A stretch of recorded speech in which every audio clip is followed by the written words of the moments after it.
আচ্ছা, আমরা তাহলে আজকে আধানের তলমাত্রিক ঘনত্ব পড়বো, আর পড়বো ইলেকট্রিক ফিল্ডের সম্বন্ধে পড়বো। তো আধানের তলমাত্রিক ঘনত্ব বা সারফেস চার্জ ডেনসিটি বা চার্জ ডেনসিটি। তো চার্জ ডেনসিটি মানে কি?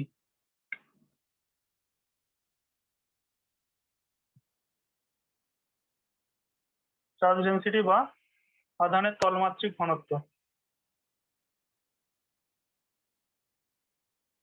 বা আধানের ঘনত্ব প্রথমে বলা যেতে পারে। তলমাত্রিক মানে ক্ষেত্রফল। আচ্ছা, এটা উল্টে গেছে, এখনো উল্টে গেছে। ক্যামেরা কি উল্টো উল্টো দেখাচ্ছে? ঠিক আছে, ঠিক আছে, হ্যাঁ দাদা ঠিকই আছে। ঠিক আছে, ঠিক আছে। তাহলে হ্যাঁ আধানের তলমাত্রিক ঘনত্ব বলতে আমরা কি বুঝি? ডেনসিটি। ঘনত্ব মানে কি? ঘনত্ব মানে হচ্ছে ভর বাই আয়তন, তাই তো? ঘনত্ব মানে হচ্ছে ভর বাই আয়তন। তাহলে এখানে কিসের ঘনত্ব বলা হচ্ছে? চার্জ ডেনসিটি বা আধানের ঘনত্ব। তার মানে আধানের পরিমাণ ভাগ আয়তন। তার মানে চার্জ ডেনসিটি যদি আমরা তিন রকম ভাবে বার করতে পারি। একরকম হচ্ছে প্রথমে কোন একটা সলিড বস্তুর মধ্যে, একটা সলিড বস্তুর মধ্যে ধরো কিউ পরিমাণ চার্জ আছে, কিউ পরিমাণ চার্জ এই সলিড বস্তুটার মধ্যে আছে। তাহলে এই বস্তুটার আয়তন যদি ভি হয়, তাহলে এর কি বলে তলমাত্রিক ঘনত্ব, আয়তন তলমাত্রিক, আয়তনের জন্য তলমাত্রিক ঘনত্ব বা charge density for volume, volume charge density, এর ভলিউম চার্জ ডেনসিটি বা আয়তনের তলমাত্রিক ঘনত্ব। এটা আয়তনের তলমাত্রিক ঘনত্ব হচ্ছে কিউ বাই ভি। ভরকে যেমন ভর বাই আয়তন করে দিতাম আমরা ঘনত্ব পেতাম, সেরকম চার্জের ঘনত্ব, চার্জ বা আধানের ঘনত্ব হচ্ছে আধানের পরিমাণ বাই আয়তন। সেরকম ভাবেই ভলিউমের পরে আমরা লিখতে পারি ক্ষেত্রফল, ক্ষেত্রফল বা সারফেস চার্জ ডেনসিটি।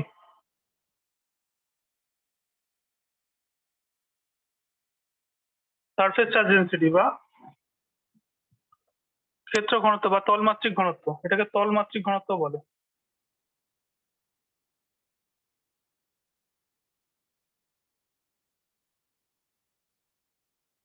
ঠিক আছে, তলমাত্রিক ঘনত্ব বলে। এটা কি হবে? তল মানে ক্ষেত্রফল দিয়ে ভাগ। ক্ষেত্রফল যদি এ হয় তাহলে ক্ষেত্রফল দিয়ে ভাগ। এটা কিসের ক্ষেত্রে হবে? যেমন এই এই যে সলিড অবজেক্টটা, এর ক্ষেত্রটা তো আছে, এই যে গোল গোলক, গোলকের ক্ষেত্রফল কত? যেমন একটা গোল জিনিস, তার ক্ষেত্রফল কত? Area, area, area. গোলকের ক্ষেত্রফল। স্ফিয়ারের এরিয়া কত? স্ফিয়ারের এরিয়া গোলকের ক্ষেত্রফল 4/3 পাই আর কি। ওটা তো আয়তন। ক্ষেত্রফল কি? 4 পাই আর স্কয়ার। 4 পাই আর স্কয়ার। তাহলে এর মান হচ্ছে 4 পাই আর স্কয়ার। এটা আমরা এখানে বসিয়ে দেবো গোলকের ক্ষেত্রে। যদি গোলক না হয়, অন্য কোনো শেপ হয়, তাহলে তার যা ক্ষেত্রফল সেটা আমরা বসিয়ে দেবো। যদি এরকম একটা সিডি হতো, এরকম একটা সিডি ডিস্ক, তাহলে এই সিডির ক্ষেত্রে ক্ষেত্রফল কি হবে? পাই আর স্কয়ার খালি, তাই না? সিডির ক্ষেত্রে, সিডি মানে কি? একটা বৃত্ত, বৃত্তের ক্ষেত্রফল পাই আর স্কয়ার। তাহলে পাই আর স্কয়ার বসিয়ে দিতাম তখন এখানে। তো এইভাবে আমরা আয়তন মাত্রিক ঘনত্ব বা তলমাত্রিক ঘনত্ব যেমন বের করতে পারি। আমরা একটা, এটা মুছে দিচ্ছি, মুছে দিই, লেখা হয়ে গেছে তো?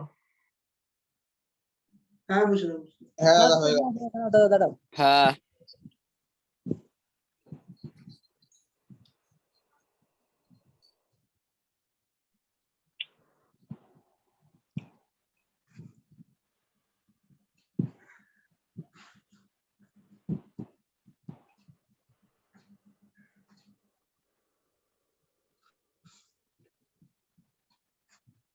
হ্যাঁ বল করে দাও, মুছে দাও।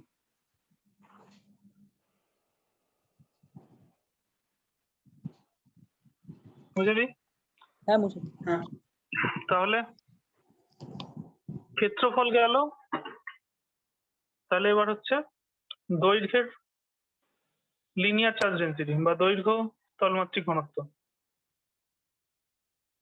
লিনিয়ার চার্জ ডেন্সিটি বা লাইন চার্জ ডেন্সিটি, দেখো লাইন চার্জ ডেন্সিটি হবে, এটাকে আমরা সিগমা দিয়ে রিপ্রেজেন্ট করব। ও আগেরটা বলিনি, ওখানে একটা জিনিস লিখে নাও যে ক্ষেত্রফল মাত্রিক মানে তলমাত্রিক ঘনত্বকে আমরা এটা দিয়ে রিপ্রেজেন্ট করব, এটাকে বলে সিগমা। সিগমা হচ্ছে কিউ বাই এ, এটা ওখানে লিখে নাও, কিউ বাই এর জায়গায় ইকস টু দিয়ে সিগমা লেখো, আর রো দিয়ে লেখো কিউ বাই ভি। রো দিয়ে আমরা আয়তন মাত্রিক ঘনত্ব বা ভলিউম চার্জ ডেন্সিটি রিপ্রেজেন্ট করব। ভলিউম চার্জ ডেন্সিটি এটা দিয়ে করব, আর সারফেস চার্জ ডেন্সিটিকে এটা দিয়ে রিপ্রেজেন্ট করব। সেরকমই লাইন চার্জ ডেন্সিটিকে ল্যামডা দিয়ে রিপ্রেজেন্ট করব, যেখানে ল্যামডা হচ্ছে কিউ বাই এল, যেটা একটা রডের ক্ষেত্রে, একটা লম্বা যদি রডের ওপরে কিউ পরিমাণ আধান ছড়ানো থাকে, তাহলে প্রতি একক দৈর্ঘ্যে কতগুলো চার্জ আছে সেটা বার করার উপায়।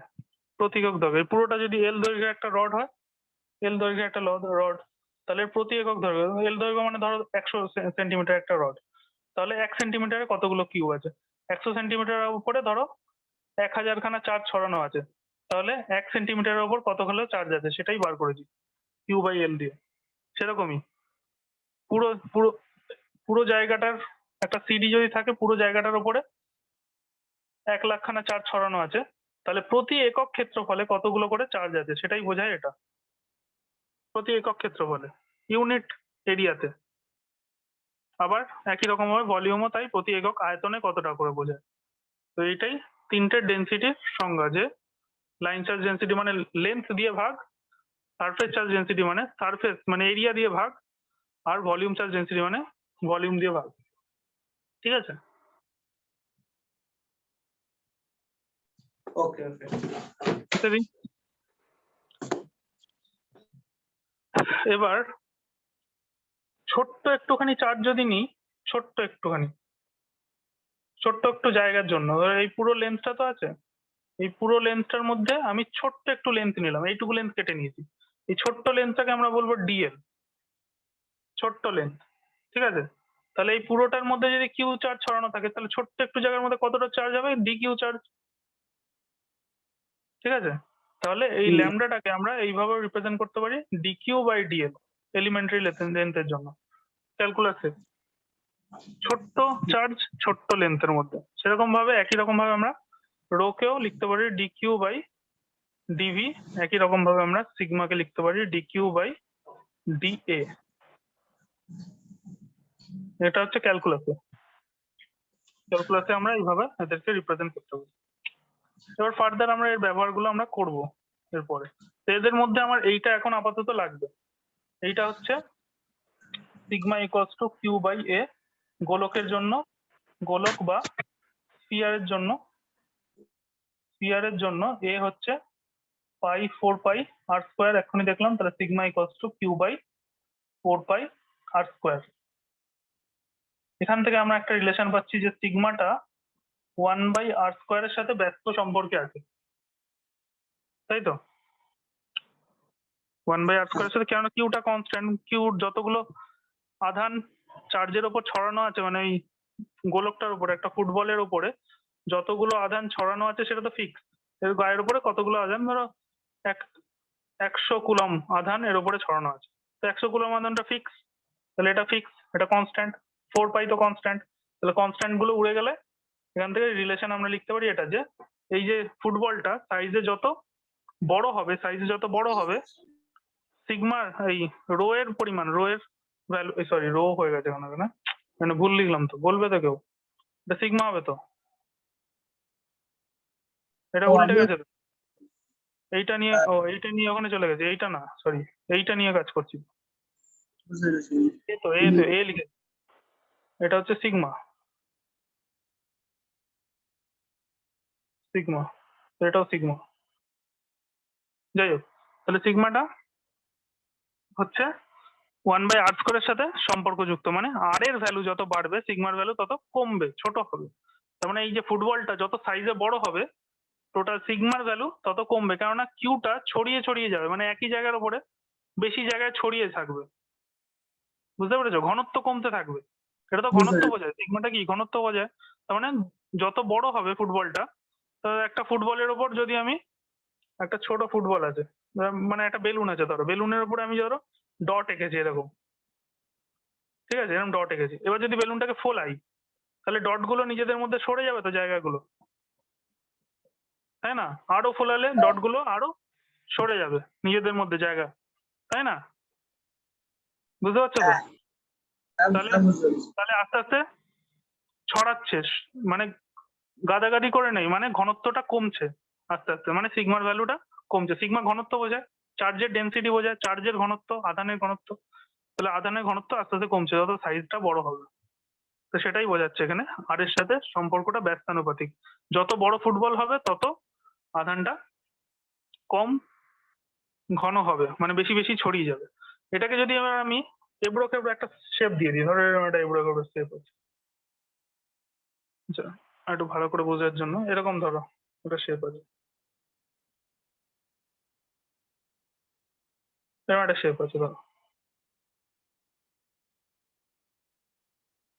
এর ওপরে আমি 100 কুলম আধানকে ছড়িয়ে দিয়েছি, এর ওপরে ছড়ানো আছে। কিন্তু এই ছড়ানো জায়গাটার মধ্যেও কিছু জায়গায় বেশি জমবে, কিছু জায়গায় কম জমবে। কোথায় বেশি জমবে কোথায় কম জমবে বলো দেখি? এই প্রান্তে বেশি জমবে না এই প্রান্তে বেশি? ওই রাইটের দিকে। কোন সাইডে? ডান দিকে না ওই বাঁ দিকে? সরুর দিকটায়, সরু ছোট দিকটাতে। সরু দিকটা, সরু দিকটা বেশি আধান জমবে, বেশি কিউ জমবে, তাই তো? হ্যাঁ সরু দিকটা বেশি ঘনত্ব হবে, এই দিকটা কম ঘনত্ব হবে। তো সব বোঝাই যাচ্ছে, যত এরকম বাঁকে তত রেডিয়াসটা বাড়ে, রেডিয়াস অফ কার্ভেচারটা তত বেশি বাড়ে, আরটা। আর এটা, এটা কত হবে? এর রেডিয়াসটা বেশি, আর এটা আমি ক্যাপিটাল আর লিখছি। এই দিকের যে রেডিয়াসটা সেটা অনেক বড়, এই দিকের রেডিয়াসটা ছোট, তাহলে ক্যাপিটাল আর অনেক অনেক বড় স্মল আর এর থেকে। তাহলে এর যে রেডিয়াস বেড়ে গেল, সিগমার ভ্যালু কমে গেল। সিগমা কমে গেল মানে কিউ দূরে দূরে দূরে দূরে থাকবে, চার্জ দূরে দূরে। আর এর রেডিয়াসটা ছোট, তাই জন্য এখানে ঘন বেশি হয়ে থাকবে, যেটা এখানে অঙ্ক প্রমাণ করছে যে আর ছোট সিগমা বড়, আর বেড়ে গেলে সিগমা ছোট। এখানে আর বড় সিগমা ছোট, সিগমা মানে ঘনত্বটা কম, আর এখানে আর ছোট সিগমা ওই জন্য বেশি, মানে এখানে বেশি বেশি বেশি বেশি জমবে, এখানে বেশি বেশি এরকম জমবে আধান, আর এখানে কম কম জমবে। ঠিক আছে, ক্লিয়ার? হ্যাঁ ঠিক আছে, মুছে দিই। দাদা, বলছি এই পার্টটা কি আঁকতে হবে, যেটা আঁকলে? হ্যাঁ, এখানেও যা বোর্ডে করছি সব করে নাও। আচ্ছা। কারোর কোনো প্রতিবাদ জানানোর ব্যাপার আছে বলো, কেউ কিছু না বুঝতে পারলে?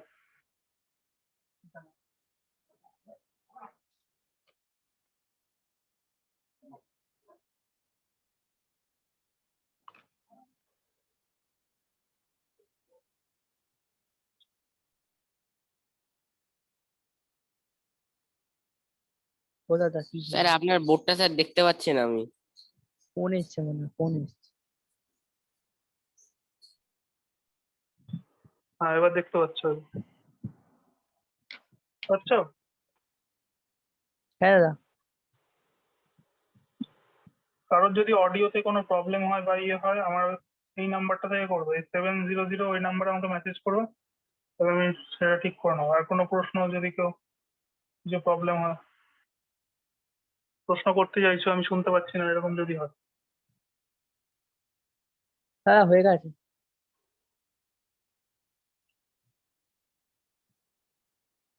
মুছে দিই। হ্যাঁ দাদা। হুম।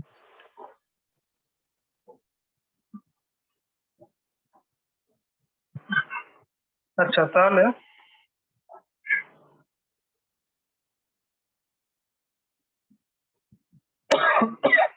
হুম,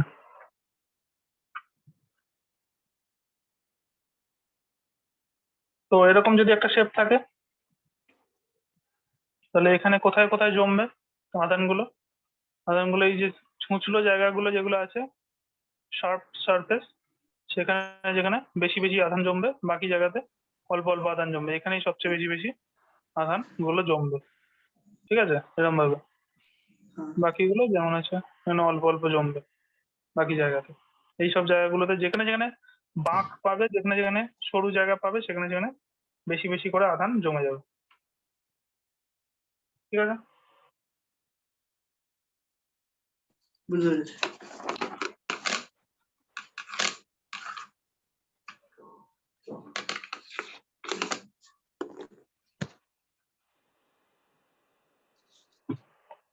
আচ্ছা, এবার একটা অঙ্ক করবো। না, তার আগে বজ্রবাহ নিয়ে বলেন যে বাজ পড়ে যে সকল বাড়িতে বা বড় বড় উঁচু বাড়িতে ওপর বা গাছের ওপর এসে বাজ পড়ে কেন? তাল গাছে মানে বলে না যে বৃষ্টি ঝড় বৃষ্টির সময় গাছের তলায় দাঁড়াতে নেই, ফাঁকা মাঠে দাঁড়াতে নেই, সবসময় একটা শেড বা একটা শক্তপোক্ত জায়গার নিচে বাড়ি বাড়ি ভিতরে বা গাড়ির ভিতরে গিয়ে বসে থাকতে হয়। কেন বাজ পড়ে কেন? বলো কেউ একজন।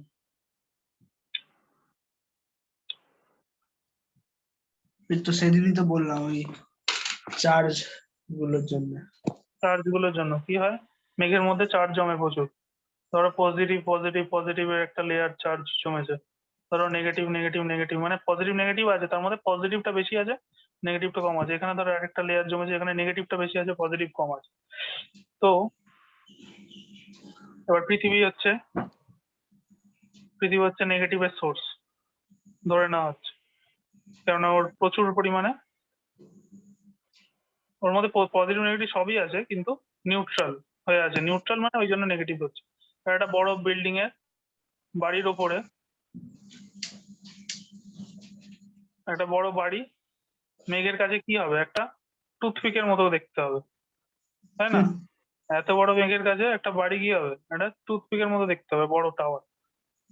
তো এখানে এর উপরে প্রচুর প্রচুর চার্জ জমবে, এবং সেটা কিসের জন্য জমবে? ইন্ডাকশনের জন্য। ইন্ডাকশনের ফলে কি হয়, যে কোনো বস্তু, যেমন ছোটবেলায় আমরা ওই কি করতাম, মাথায় চুল আঁচড়ে ওই কি বলে চিরুনি, ও হ্যাঁ, চিরুনি দিয়ে সেই- চিরুনি দিয়ে মাথায় চুল আঁচড়ে তারপরে ছোট ছোট কাগজে টুকরো করে ওটাকে আটকে যেত না?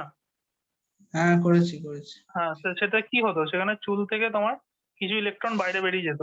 তার ফলে চুলের মধ্যে, মানে চুল থেকে বাইরে বেরিয়ে যেত মানে চিরুনের মধ্যে চলে যেত, চুল থেকে কিছু ইলেকট্রন ছিটকে কিন্তু চিরুনের মধ্যে চলে যেত। প্লাস্টিক তার ফলে চিরুনটা নেগেটিভ তৈরি হতো, চিরুনটা নেগেটিভ তৈরি হতো। বা চিরুন থেকে কিছু ইলেকট্রন, আমি এভাবেও ভাবতে পারি, যে চিরুন থেকে কিছু ইলেকট্রন বেরিয়ে চুলে চলে আসতো, তার ফলে চিরুনটা পজিটিভ হয়ে যেত।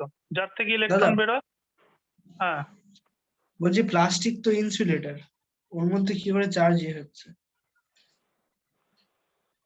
স্ট্যাটিক চার্জের কথা বলছি আমরা। স্ট্যাটিক চার্জ সবার মধ্যেই থাকে। ও আচ্ছা স্ট্যাটিক চার্জ, ইলেকট্রন দৌড়াচ্ছে না ওখানে। আচ্ছা আচ্ছা।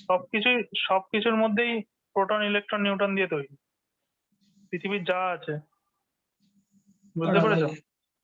এবার কারেন্ট ফ্লো হওয়াটা আলাদা জিনিস, সেটা আলাদা জিনিস, যে তার জন্য ওটা মোবাইল চার্জ, মানে যে ইলেকট্রনরা নিজেরা দৌড়াতে পারে, মুক্ত ইলেকট্রন বা ফ্রি ইলেকট্রন, ঠিক আছে? তারা প্রচুর পরিমাণে যখন ফ্লো হয় একটা পোটেনশিয়াল থেকে আরেকটা পোটেনশিয়ালে, পোটেনশিয়াল ডিফারেন্সে, ধরো 5 ভোল্ট থেকে 10 ভোল্ট, যাই হোক একটা পোটেনশিয়াল ডিফারেন্স আমরা তৈরি করি ব্যাটারি দিয়ে, তার ফলে কারেন্ট ফ্লো হয়, তখন আমরা ইলেকট্রিসিটি পাই, ওটা আলাদা জিনিস। আর এটা হচ্ছে স্ট্যাটিক ইলেকট্রিসিটি। স্ট্যাটিক মানে যে যার জায়গায় চুপচাপ দাঁড়িয়ে আছে, কিছু ইলেকট্রন খুব সামান্য পরিমাণ তারা বডি ছেড়ে বেরিয়ে চলে আসছে। আর ওটা হচ্ছে ইলেকট্রন যেটা বডির মধ্যেই দৌড়াদৌড়ি করে একটা জায়গা থেকে আরেকটা জায়গায়, তারের মধ্যেই ইলেকট্রন ছোটে, বুঝতে পেরেছো? বডির ভিতর দিয়ে।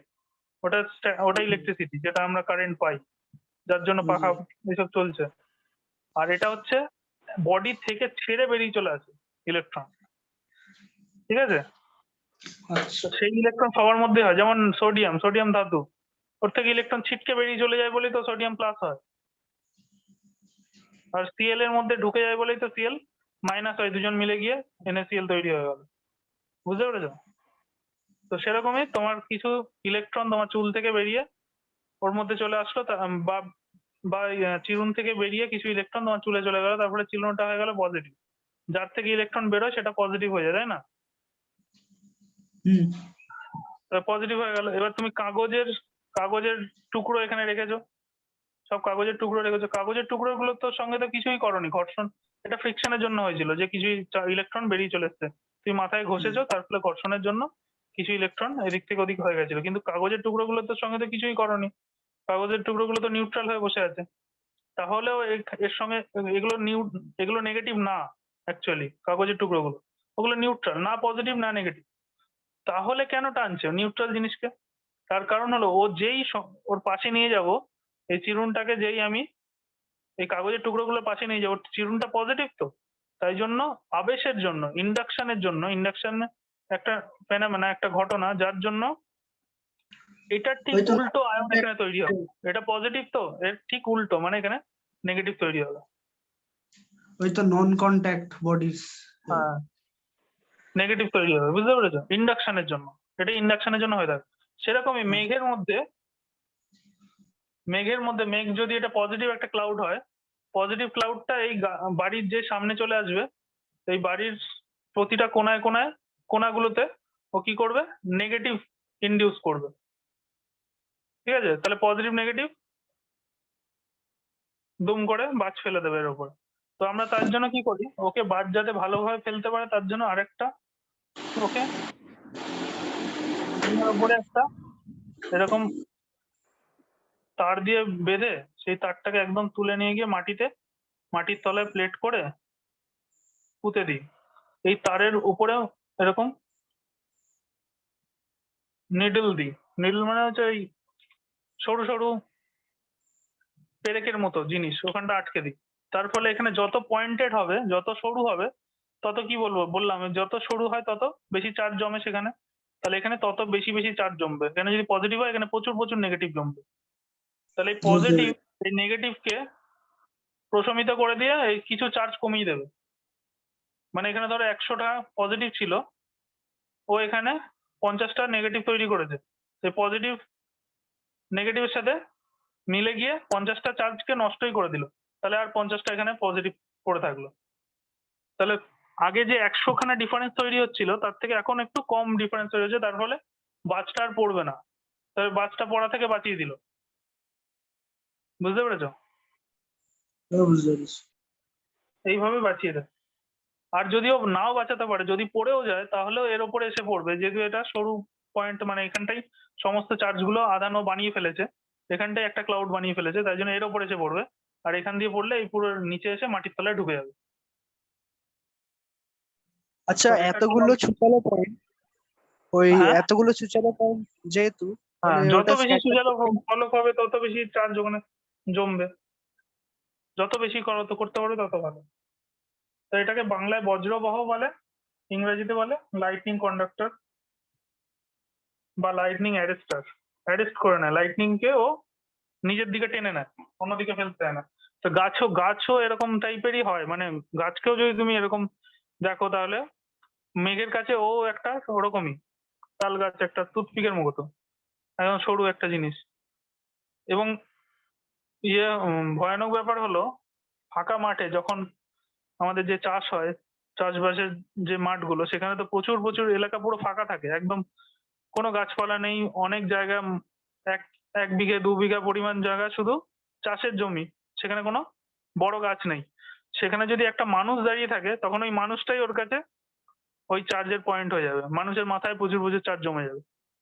তো দুম করে মানুষের মাথায় ফেলে দেবে। ওই জন্য ফাঁকা মাঠে প্রচুর লোক, চাষিরা মারা যায়। চাষিরা দেখবে একটা এরকম টাইপের একটা টুপি পরে, এখানটা মেটাল থাকে টুপির এখানটা। তো এই মেটালটা একই কাজ করে, এখানে প্রচুর চার্জ জমায়, যার ফলে ডিফারেন্সটা মিটিয়ে ফেলার চেষ্টা করে যাতে বাজ না পড়ে। ওই সব পয়েন্ট গুলো মেল্ট হয়ে যায় না? ঠিক আছে?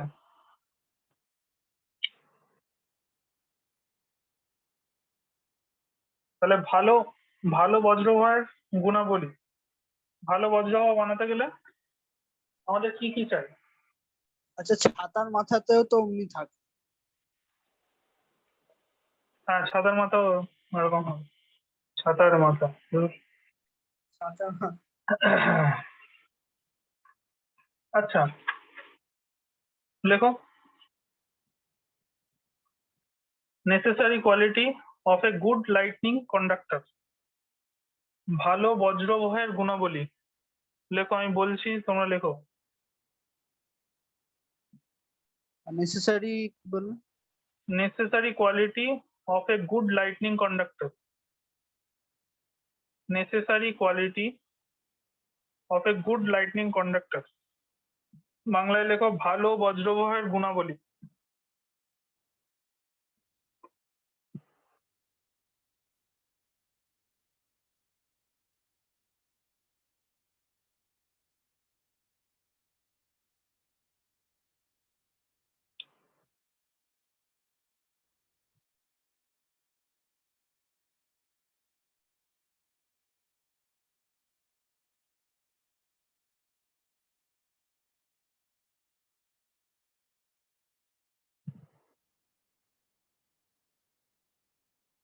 তড়িৎ মোক্ষণ, মোক্ষণ বানানো ওই জন্য আমি লিখে দিলাম। তড়িৎ মোক্ষণের ফলে, প্রথম পয়েন্ট হচ্ছে তড়িৎ মোক্ষণের ফলে যে তাপ উৎপন্ন হয়, তড়িৎ মোক্ষণের ফলে যে তাপ উৎপন্ন হয় তাতে তামার পাত যেন গলে না যায়।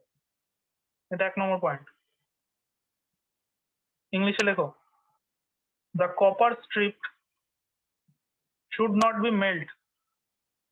The copper strip should not be melt due to hit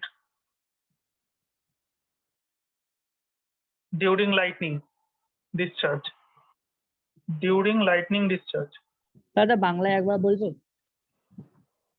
হ্যাঁ, ও তো তড়িৎ মোক্ষণের ফলে যে তাপ উৎপন্ন হয় তাতে তামার পাত যেন গলে না যায়। তড়িৎ মোক্ষণের ফলে যে তাপ উৎপন্ন হয় তাতে তামার পাত যেন গলে না যায়। হ্যাঁ, হয়ে গেছে। ইংলিশে লেখো the copper strip should not be melt due to a heat due to heat during lightning discharge. 2 number point, তামার পাতের উপরের মুখ বেশ কয়েকটি সূচিমুখ দ্বারা থাকা দরকার। সূচিমুখ থাকা দরকার। তামার পাতের উপরের মুখে, তামার পাতের উপরের মুখে বেশ কয়েকটা সূচিমুখ থাকা দরকার। এটাকে সূচিমুখ বলে, এগুলোকে অনেকগুলো থাকা দরকার। তামার পাতের উপরের মুখে বেশ কয়েকটি সূচিমুখ, সূচিমুখ বানানো হচ্ছে সূচিমুখ।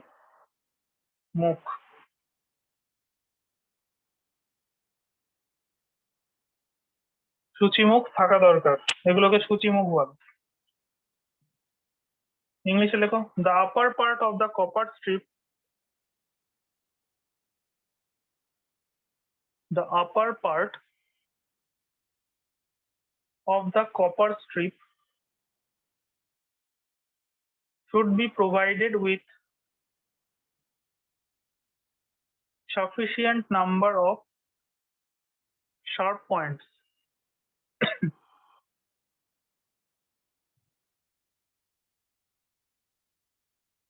ঠিক আছে? The upper part of the copper strip should be provided with sufficient number of sharp points. 3 number point লেখো বাংলায়।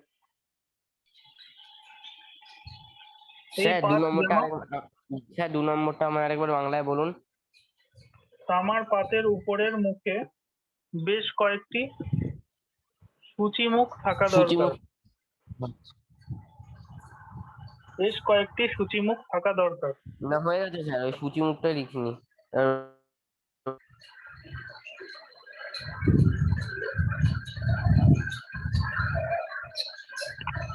স্যার 3 নম্বর কি বলে দিয়েছো?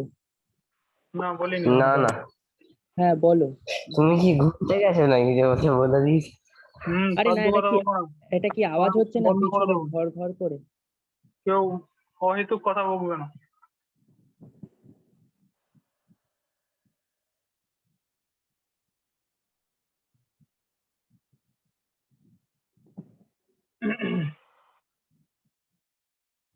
তিন নম্বর, এই পাত যেন অবিচ্ছিন্ন হয়, এই পাত যেন অবিচ্ছিন্ন হয়, কোথাও যেন কাটা না থাকে।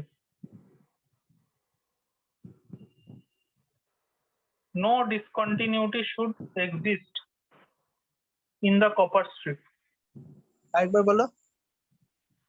No discontinuity should exist in the copper strip.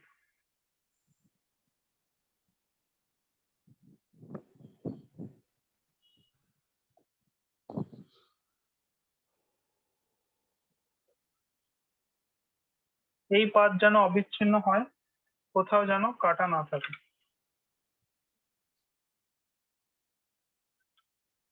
হলো, এবার সিগমা দিয়ে একটা অঙ্ক করব, যেটা প্রায়ই পরীক্ষায় আসে।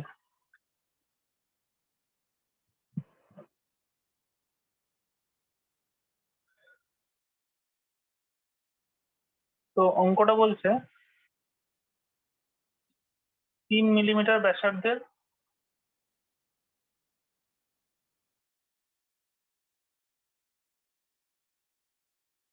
মিলিমিটার ব্যাসার্ধের 27 খানা জলবিন্দু আছে, জলের ফোঁটা। 27 খানা জলের ফোঁটা আছে 3 মিলিমিটার, এরকম 27 খানা জলের ফোঁটা আছে। এই 27 খানা জলের ফোঁটা মিলে একটা বড় জলের ফোঁটা তৈরি হয়েছে। এর ব্যাসার্ধ আমি জানি না, এর ব্যাসার্ধ জানি 3 মিলিমিটার। 27 খানা 3 মিলিমিটার ছোট ছোট ছোট ছোট জলের ফোঁটা মিলে একটা বড় জলের ফোঁটা তৈরি হয়েছে, ঠিক আছে? অঙ্কটা লিখে নাও।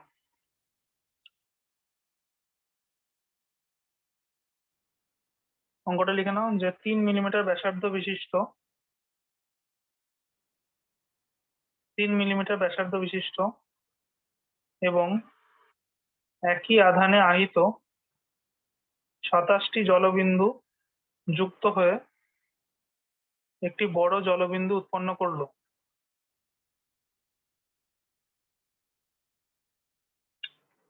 with 27 water droplet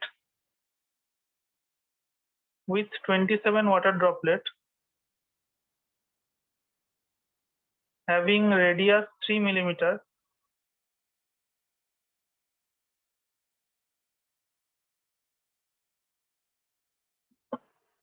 with 27 water droplet having having radius 3 millimeter creates a big droplet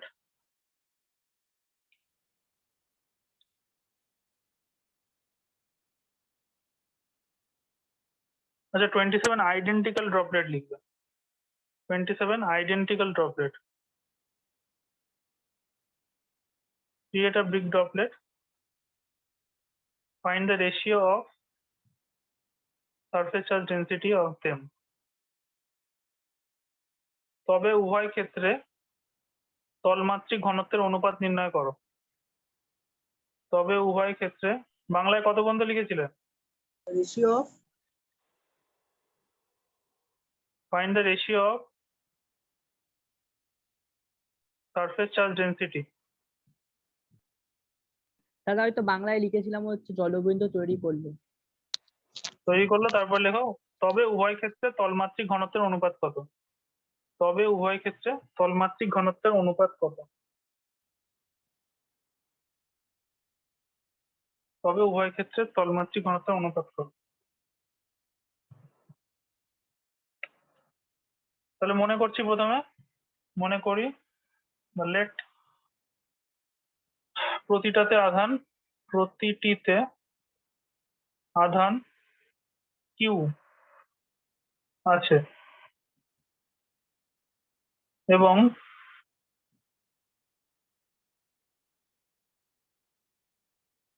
প্রতিটি ক্ষুদ্র জলকণা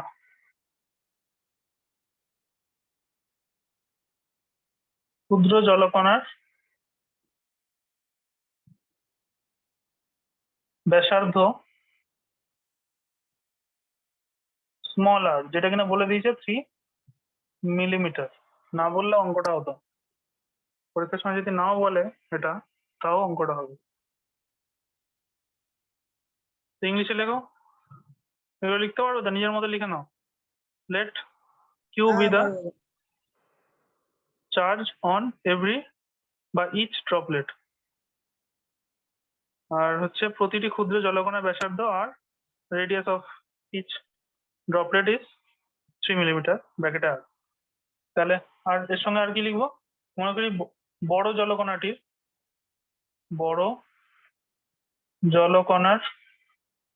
ব্যাসার্ধ ক্যাপিটাল আর, ঠিক আছে? আচ্ছা আর কি? আর হচ্ছে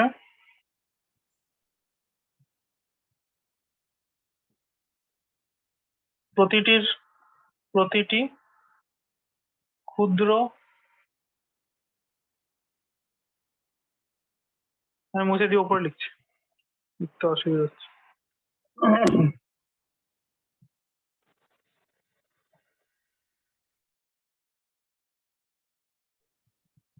প্রতিটি ক্ষুদ্র জলকণার তলমাত্রিক ঘনত্ব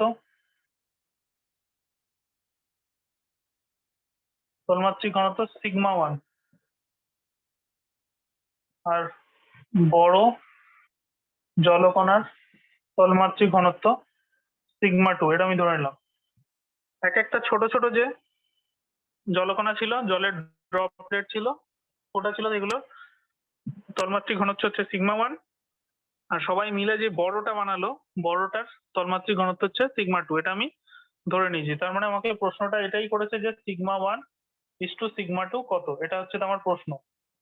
তোমাকে এটা বার করতে বলা হয়েছে, বুঝতে পেরেছো?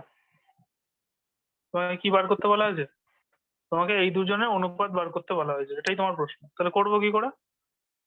তো প্রথম কথা হচ্ছে 27 খানা এরকম ছোট ছোট মিলে একটা বড় তৈরি করেছে, তাহলে এরকম 27 খানা ছোট ছোট জিনিসের যে ভলিউম, সেই ভলিউমটাই তো এটা একটা ভলিউমের সাথে সমান, বুঝতে পারছো?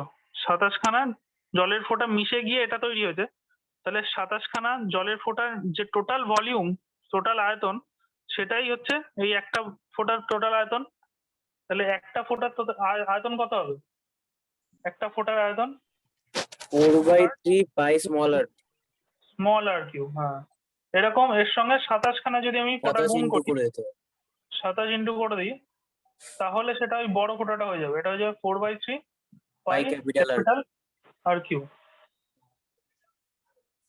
তাহলে এখান থেকে 4/3 পাই 4/3 পাই 4/3 পাই পড়ে গেল। তাহলে এখানে পড়ে থাকছে হচ্ছে, এটা মানে হচ্ছে 3 এর কিউব, তাই তো? তাহলে এটা 3 এর কিউব, এটা হচ্ছে আর কিউব, এটা হচ্ছে ক্যাপিটাল আর কিউব। সবার থেকে কিউব তুলে দিলে capital R equals to 3R। এটা আমি একটা জিনিস পেলাম।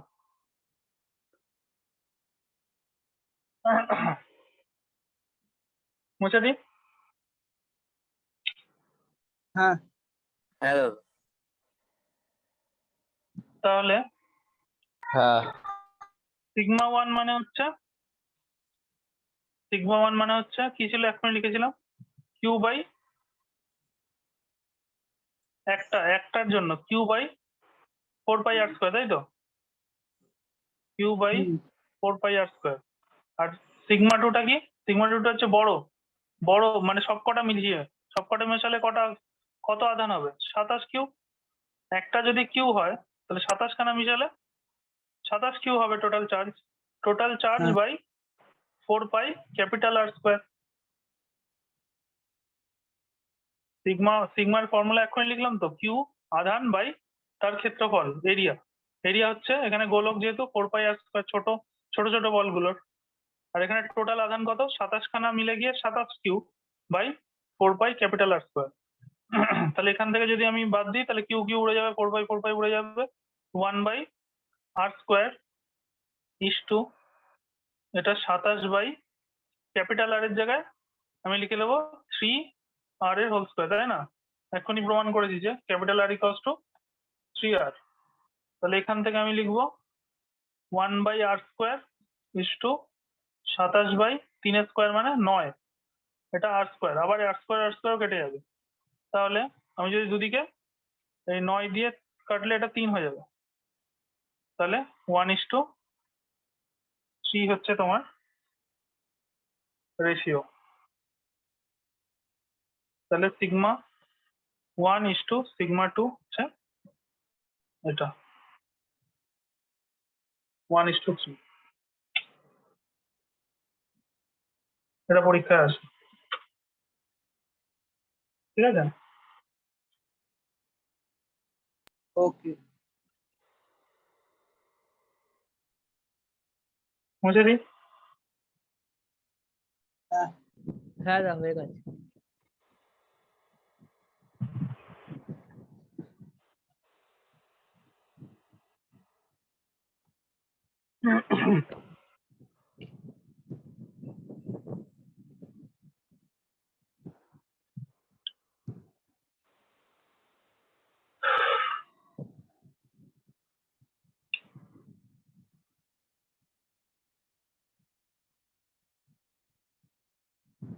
আচ্ছা,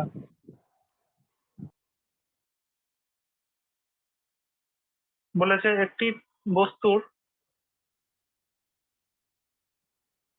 বস্তুর তলের ক্ষেত্রফল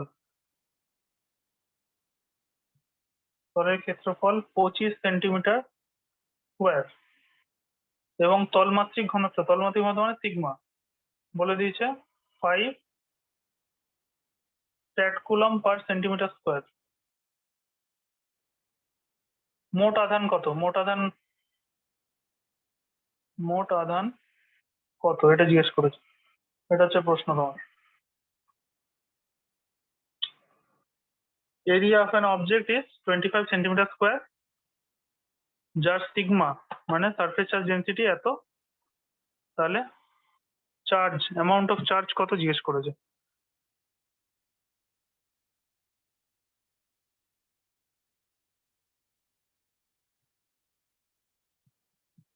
তো আমরা সিগমার ইউনিট নিয়ে আলোচনা করিনি। সিগমার ইউনিট কি হবে?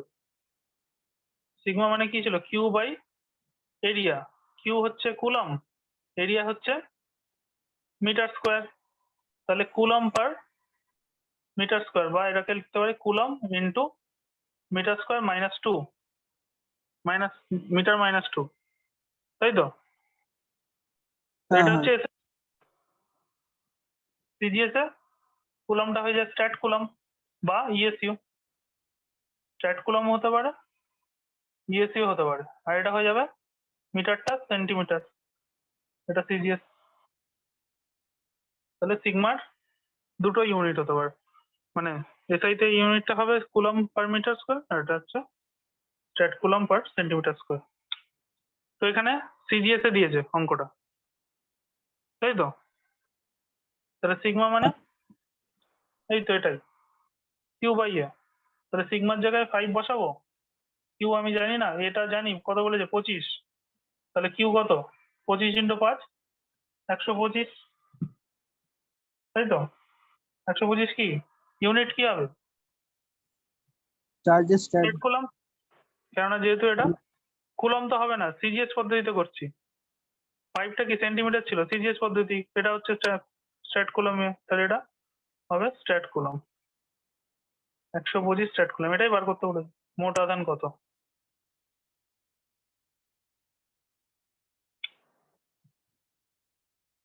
ঠিক আছে? আচ্ছা হ্যাঁ বুঝতে পেরেছি।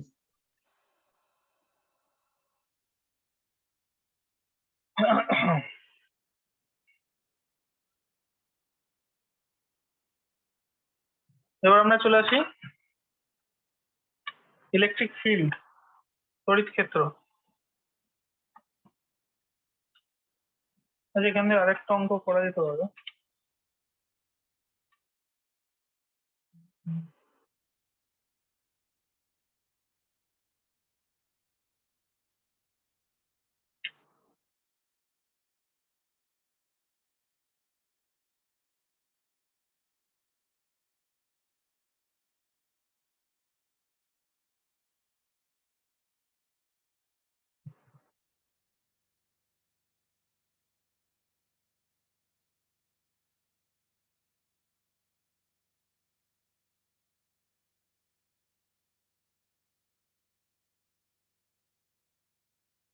হ্যাঁ, বুঝে গেলাম। এখানে বলছে একটি বস্তুতে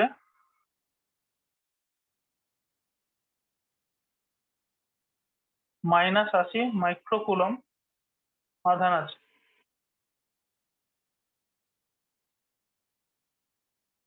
There is -80 microcoulomb charges in a on a object. একটা বস্তুর উপরে -80 মাইক্রোকুলম আধান আছে। বস্তুটিতে অতিরিক্ত ইলেকট্রন কতগুলো আছে? বস্তুটিতে অতিরিক্ত ইলেকট্রন কতগুলো আছে? তো ইলেকট্রন কতগুলো আছে?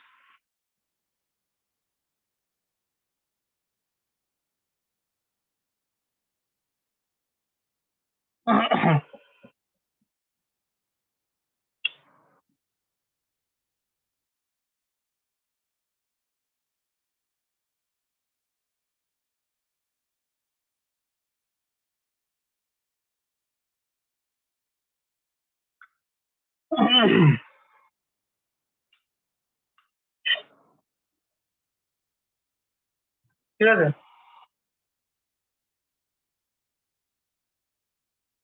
তো ইংলিশে বলছে যে there is -80 microcoulomb charge on an object. How much extra electrons are there? How much extra electrons are there? কতগুলো অতিরিক্ত ইলেকট্রন আছে সেখানে? এই মাইনাস চার্জটা কার জন্য আছে? ইলেকট্রনের জন্য। তো এত কুলম্বই মাইনাস চার্জ যেটা তৈরি করেছে সেটা কে তৈরি করেছে? ইলেকট্রন। তাহলে একটা ইলেকট্রন কতটা চার্জ তৈরি করে? 1.6 ইন্টু 10⁻⁻19 কুলম। একটা ইলেকট্রন এতটা চার্জের জন্য দায়ী। একটা ইলেকট্রনের পকেটে এত চার্জ থাকে, এত চার্জ নিয়ে ঘুরে বেড়ায় একটা ইলেকট্রন। তাহলে বলছে যে কোনো একটা বস্তুর উপরে এতগুলো চার্জ আছে, তাহলে সেখানে কতগুলো ইলেকট্রন বসে আছে? ঐকিক নিয়মের অঙ্ক, তাই না? মানে একবার বুঝলাম না, একবার বলো। একটা ইলেকট্রনের মধ্যে তো এত কুলম চার্জ থাকে, এটা তো আমরা জানি, এটা তো মুখস্থ। হ্যাঁ হ্যাঁ 1.6 × 10⁻19 কুলম চার্জ একটা ইলেকট্রন নিজের পকেটে নিয়ে ঘোরে। তো বলছে যে এতখানি চার্জ, এতটা charge -80 coulomb charge, microcoulomb charge কোন একটা জায়গার মধ্যে আছে, তাহলে সেখানে কতগুলো ইলেকট্রন আছে? 10 কিলো আলুর দাম 5 টাকা, কোনো একটা জায়গায় 500 কিলো আলু আছে, সেখানে কত টাকা দাম হবে? এরকম এই টাইপের অঙ্ক, এটা তো ঐকিক নিয়মের অঙ্ক। ইউনিটারি তাহলে মেথড। হ্যাঁ, তাহলে 1.6 ইন্টু 10⁻⁹ কুলম চার্জ আছে একটা ইলেকট্রনে। তাহলে এক কুলম চার্জ আছে 1/1.6 ইন্টু 10⁻⁹ এতগুলো ইলেকট্রনে। আর এখানে কত চার্জ দিয়েছে? -80 মাইক্রোকুলম। মাইক্রোকুলম মানে কি? এটা মানে হচ্ছে আগে এটাকে কুলমে কনভার্ট করে নিতে হবে। এখানে সাইডে আমি লিখে নিচ্ছি, -80 মাইক্রোকুলম মানে হচ্ছে -80 ইন্টু মাইক্রো মানে হচ্ছে 10⁻⁻6 কুলম, তাই না? মাইক্রো মানে হচ্ছে 10⁻⁻6। তার মানে এটাকে কুলমে যদি আমাকে লিখতে হয়, তাহলে এটা জাস্ট এরকম লিখবো, 10⁻⁻, এই মাইনাসটাকে লিখবো না। প্রথম কথা হচ্ছে মাইনাসটাকে লিখবো না, এটা ইলেকট্রনের জন্য এই মাইনাসটা দেওয়া আছে, মাইনাসটা লিখবো না, শুধু ভ্যালুটা লিখছি। আমরা এখানে তো ভ্যালু নিয়ে কাজ করছি। তাহলে 80 ইন্টু 10⁻⁻19 কুলম, এটা হবে, এর সঙ্গে গুণ হয়ে যাবে জাস্ট ঐকিক নিয়মে। এটা কি করলাম, -6 তো 19 লিখছি কেন? এটা বাই 1.6 ইন্টু 10⁻⁻19। এটা করলে কতগুলো ইলেকট্রন হয় বের করো। এতগুলো ইলেকট্রন। কাটাকুটি করে ফটাফট বলো কত হচ্ছে।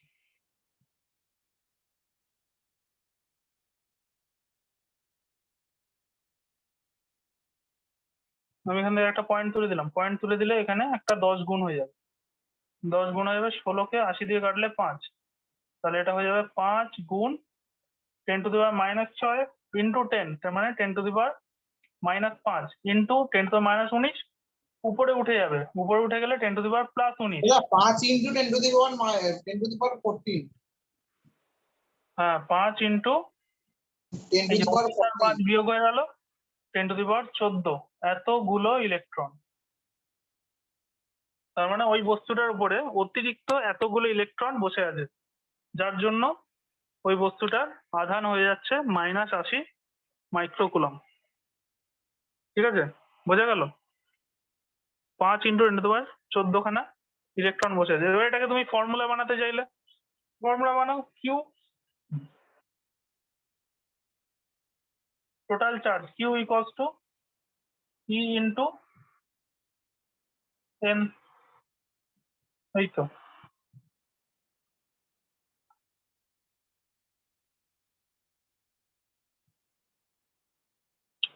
ই মানে হচ্ছে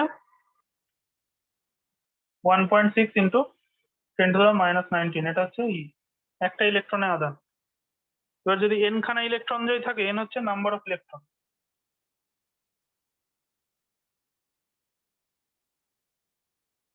তাহলে এখানে আমরা যেটা করেছি সেটাই হবে, এন মানে এন বার করতে চাইছি, number of electron, Q by E. Q মানে হচ্ছে মোট আধান, যতটা মোট আধান হয়েছে 80 মাইক্রোকুলম, 80 ইন্টু 10⁻6 বাই ই মানে হচ্ছে একটা 1.6 ইন্টু 10⁻⁻9। এটাই হচ্ছে, তাহলে এটা হচ্ছে তোমার ফর্মুলা। যদি তুমি আচ্ছা লাফালাফি করো আমার ফর্মুলা চাই ফর্মুলা চাই, তো এটা তোমার ফর্মুলা না।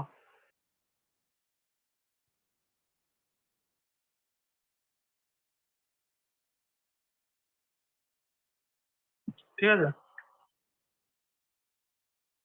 হ্যাঁ দাদা, মুছে দিই।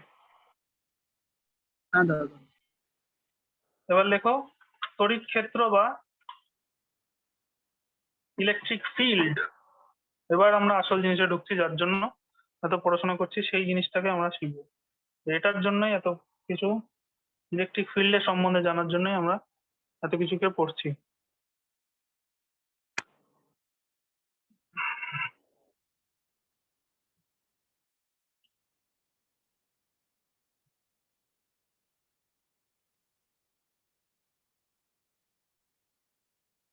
ইলেকট্রিক ফিল্ড বা তড়িৎ ক্ষেত্র।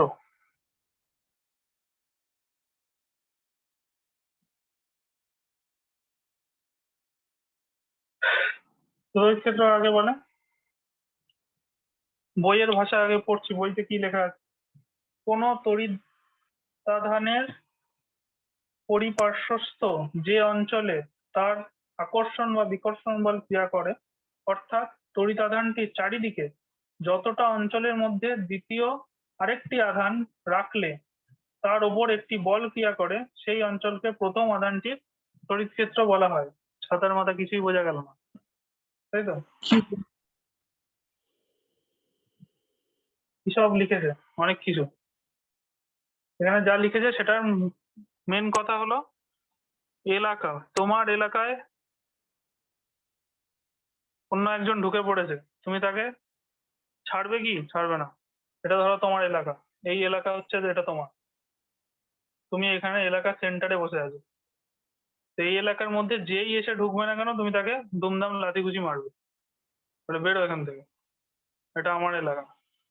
তো সেটাই বলছে যে একটা চার্জ, একটা আধান, ধরো Q1 আধান নিজের যতটুকু এলাকা নিজের বলে ঘোষণা করে, সেই এলাকার মধ্যে অন্য কেউ একজন, ধরো এটা Q2 চার্জ, যদি ঢুকে পড়ে, সে যতটা তার উপরে প্রভাব বিস্তার করতে পারে বা ফোর্স দিতে পারে, যতটুকু এলাকা ধরে, ধরো Q1 এর এলাকা এটা না, Q1 এর আর একটু বড় এলাকা, এটা এলাকা, তাহলে এটা ওর ক্ষেত্র।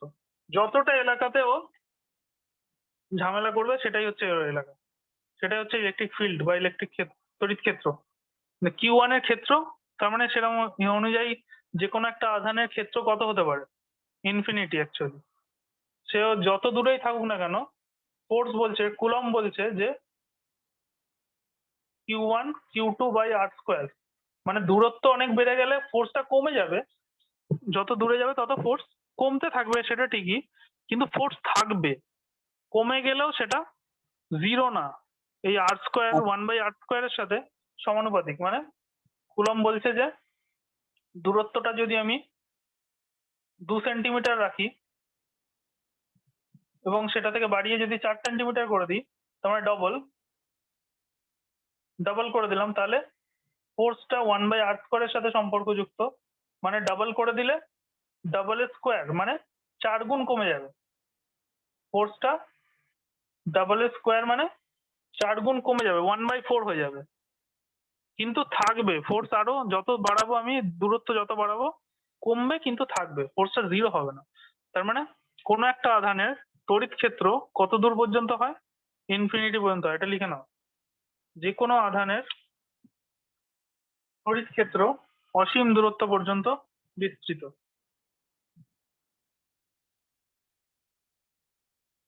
আরে দাদা, নতুন স্টুডেন্ট কি একটা ঢুকেছে, জিজ্ঞেস টিজ্ঞেস কর। হ্যাঁ, 2 জন ঢুকেছে। দাদা একবার বলো না কি বললে? দেখো যে কোনো আধানের হ্যাঁ, তড়িৎ ক্ষেত্র অসীম দূরত্ব পর্যন্ত বিস্তৃত। দাদা এটা ইংলিশে বলো। Any charge have infinitely spread electric field.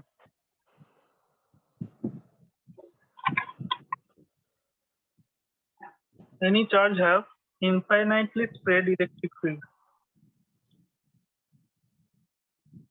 ঠিক আছে, মানে ও যদি এখানে দাঁড়িয়ে থাকে, তাহলে যদি ও 100টা লাথি মারে,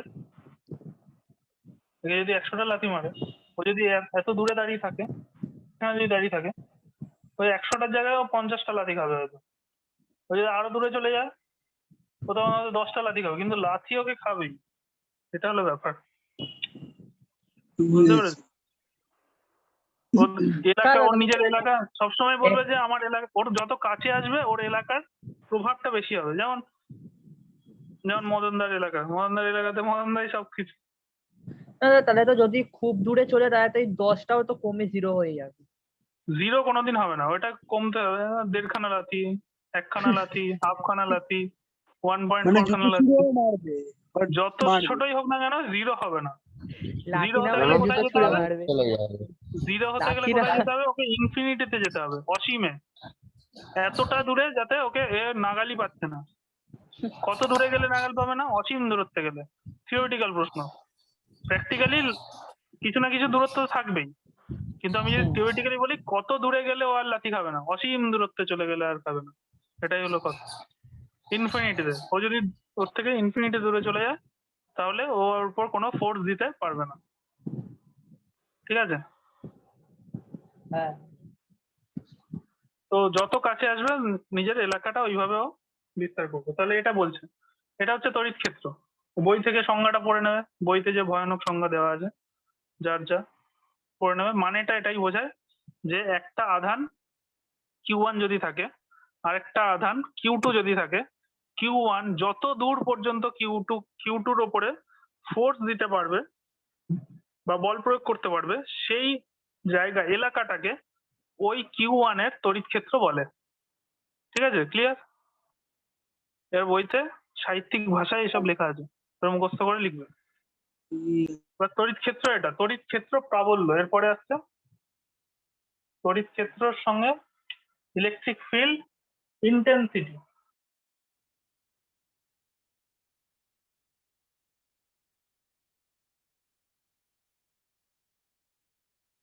তড়িৎ ক্ষেত্র তার সঙ্গে প্রাবল্য। তড়িৎ ক্ষেত্র এখানে ছিল, হ্যাঁ, তড়িৎ ক্ষেত্র প্রাবল্য। তড়িৎ ক্ষেত্র প্রাবল্য কি?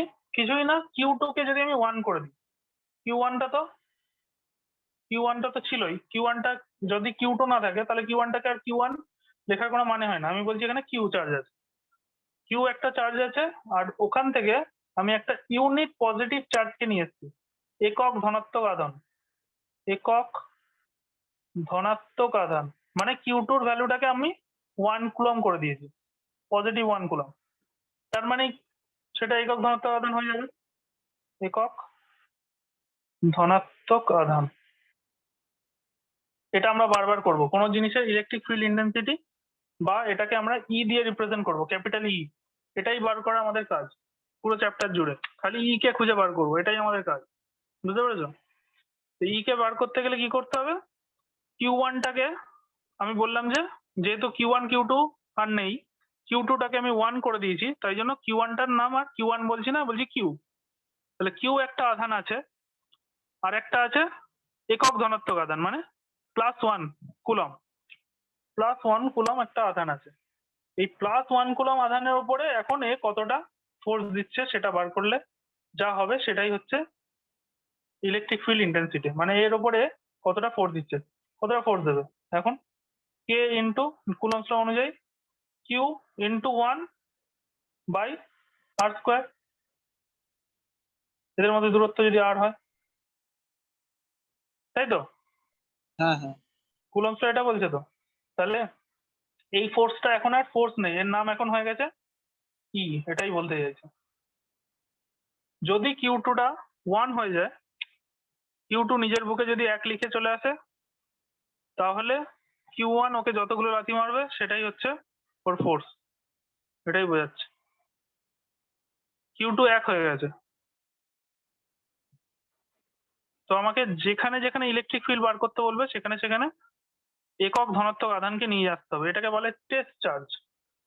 এর ওপরে আমি টেস্ট করছি সব, একে মেরে মেরে সমস্ত রকম আমার জ্বালা মেটাচ্ছি, একে বলে টেস্ট চার্জ।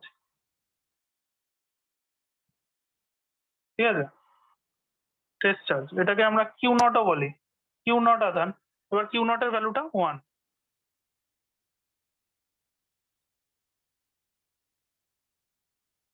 Test charge.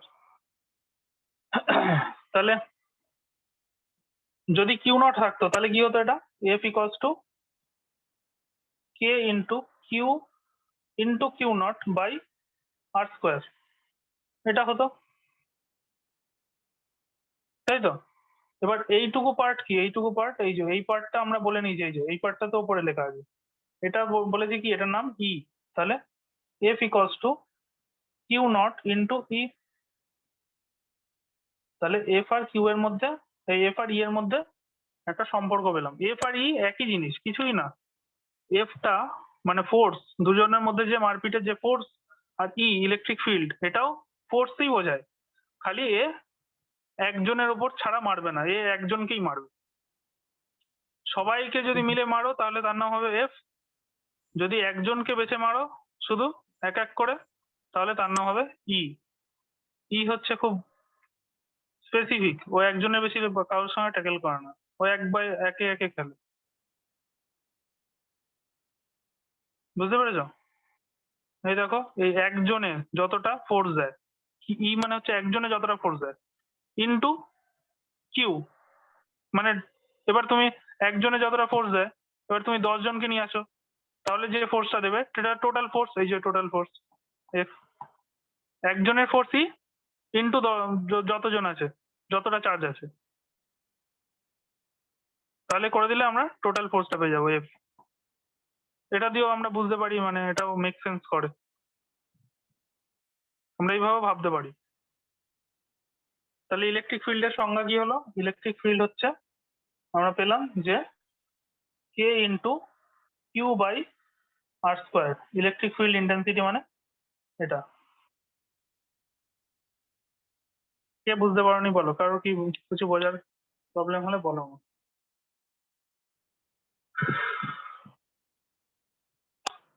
এইটুকুর মধ্যে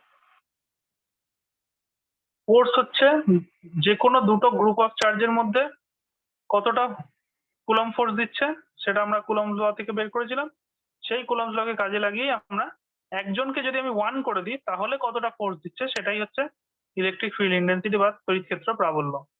একজনের উপর কতটা ফোর্স। ঠিক আছে, হয়েছে? হ্যাঁ দাদা হয়েছে। তো এটাকে আমরা এইভাবে বলতে পারি যে E ইকুয়ালস টু তাহলে F বাই কিউ। তার মানে force per unit charge is field. লিখে নাও, পয়েন্ট করে লিখে নাও, force per unit charge is field. একক আধানের প্রযুক্ত বলকে তড়িৎ ক্ষেত্র প্রাবল্য বলে। একক আধানের উপর প্রযুক্ত বলকে তড়িৎ ক্ষেত্র প্রাবল্য বলে। একক আধানের উপর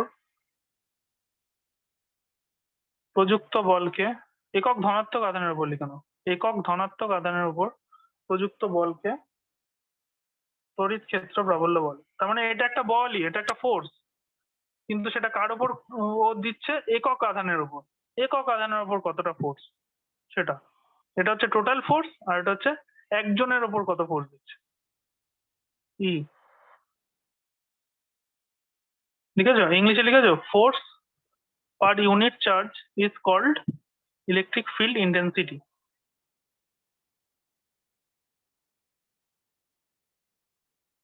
দাঁড়াও দাঁড়াও। Force per unit charge is called electric field intensity.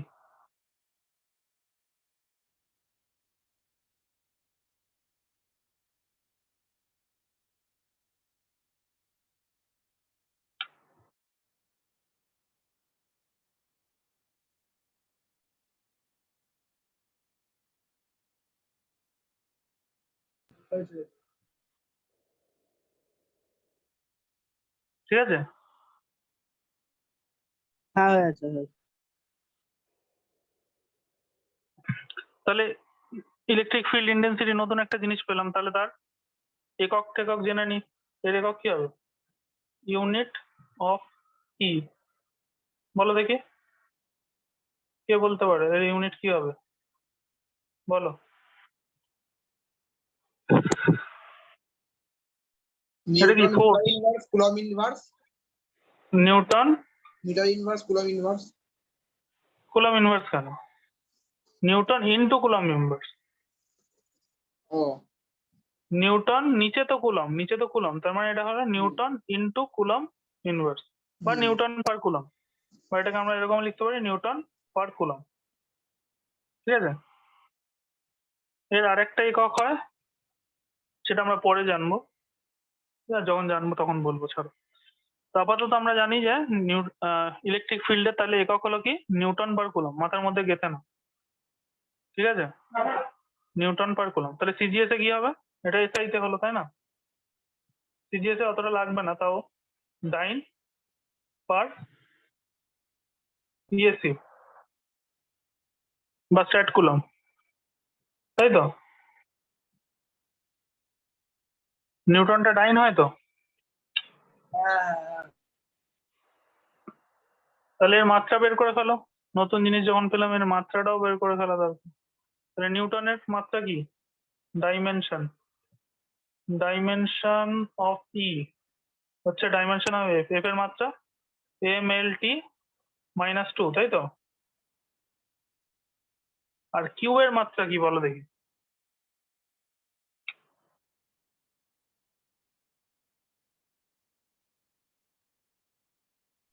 এ হুম, এ হবে এ। এ না অ্যাম্পিয়ার? হ্যাঁ অ্যাম্পিয়ার তো কারেন্টের মাত্রা, তড়িৎ sorry, প্রবাহ। কিউটা কি? কিউটা হচ্ছে, কিন্তু ওই এটা লাগবে কাজে। কিউ মানে কি? কিউ মানে হচ্ছে আধান, আধান বা চার্জ। আর আই মানে কি ছিল? আই মানে ছিল হচ্ছে কিউ বাই টি। তাহলে কিউ ইকুয়ালস টু কি হলো? I into T.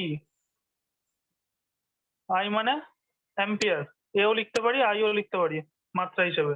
টি মানে ক্যাপিটাল টি, টাইম, তাই তো? এটা কি অপরিচিত মনে হচ্ছে? I is equal to Q by T. হ্যাঁ, এটা জানো তো না জানো না? ক্লাস 9 পড়েছি। আবার ভর্তি করে দিই তাহলে। ফর্মুলাটা দেখেছি। হ্যাঁ দেখ, পড়েছি। দেখা দেখা লাগছে, শোনা হ্যাঁ শোনা শোনা পড়েছিলাম। লাগ রहा है। তাহলে এটা করে দিলে কত হবে? এম এল টি -3 হয়ে যাবে, তাই না? উপরে উঠে যাবে -1 আর আই -1। এটা হচ্ছে মাত্রা ই এর। এগুলো সব শর্ট কোশ্চেনে দেয় পরীক্ষায়, যে ই এর মাত্রা বের করো। যে কোনো জিনিসেরই মাত্রা বার করা তোমাকে শিখতে হবে। 11 থেকে তো শেখাচ্ছি, আর কি করবো।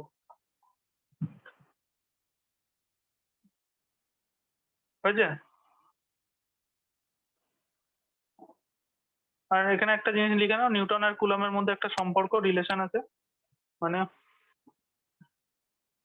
1 newton per coulomb equals to 1/3 × 10⁴ dyne per ESU. ঠিক আছে? মানে এটাকে ঘুরিয়ে যদি লিখে নিই, 1 dyne per ESU equals to 3 × 10⁴ newton per coulomb. এটা অঙ্ক করার সময় আমাদের কাজে লাগবে, সেটা আমরা লিখে রাখলাম, যদি সিজিএস থেকে এসআইতে নিতে আমার দরকার লাগে তাহলে। ঠিক আছে?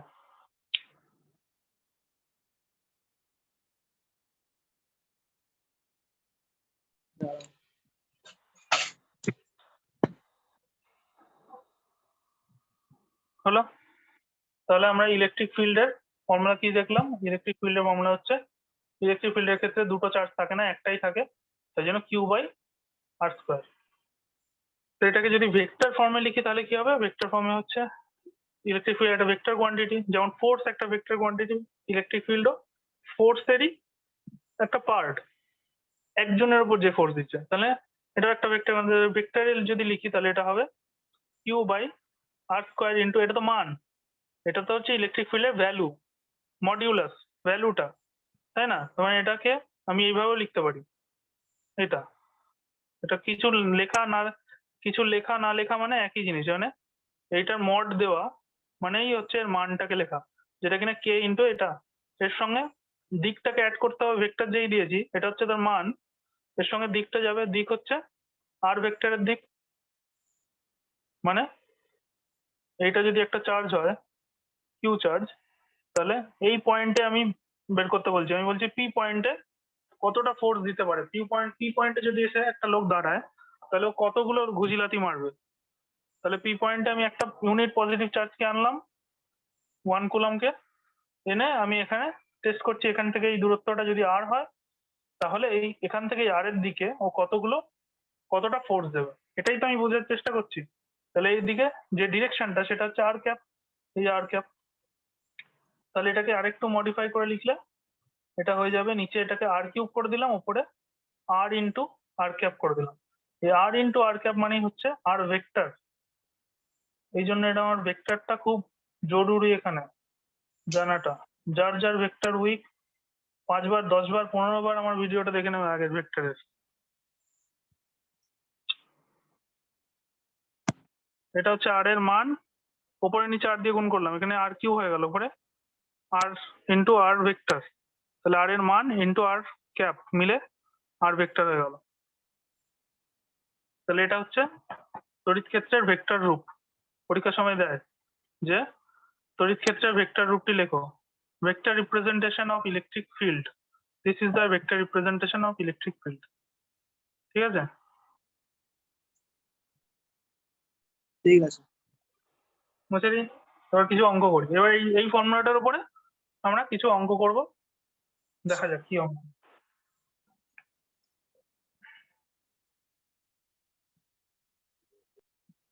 এটার উপরে আমি অঙ্ক মানে নোট বানিয়ে পাঠিয়ে দেবো 2-3 দিন পরে, এটা আমরা সলভ করবো। আবার আপাতত কিছু করি।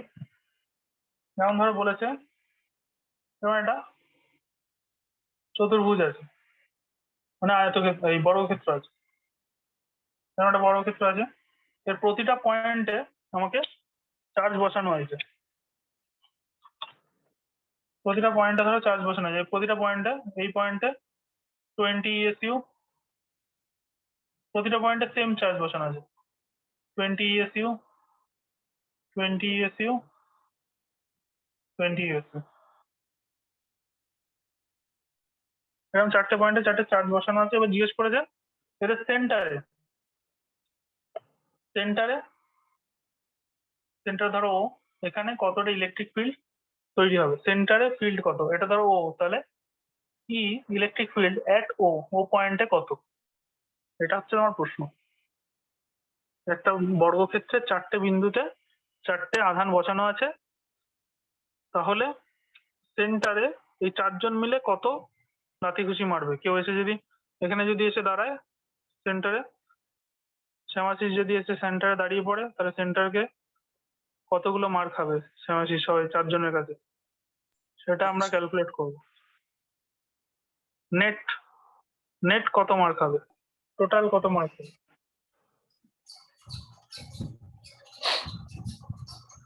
দেখা যাক শ্যামাশিস এই মার সহ্য করতে পারে কিনা।